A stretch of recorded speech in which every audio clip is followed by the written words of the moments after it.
সত্যি কথা বলছি, এখন আমরা তো ঢাকা শহরে থাকি, মানে এখানে ছেলেদের চেয়ে মেয়েরা বেশি পথ।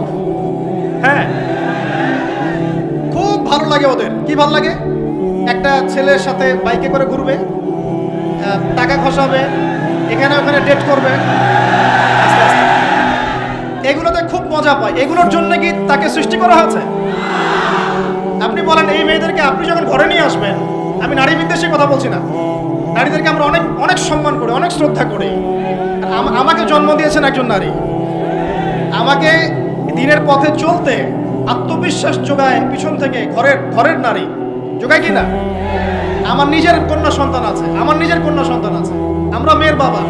কিন্তু এখন যে টিকটক জেনারেশন মেয়েদেরকে আপনি তৈরি করছেন, ফোন হাতে তুলে দিয়ে ডেটিং করছে, বাইকের পিছনে ছেলের সাথে ঘুরছে, এখানে ওখানে ফ্রি ওপেন সেক্স করছে, কোনোদিন ধর্ষণের শিকার হচ্ছে, এই মেয়েদেরকে ঘরে নিয়ে আসার পরে এদের গর্ভ থেকে কি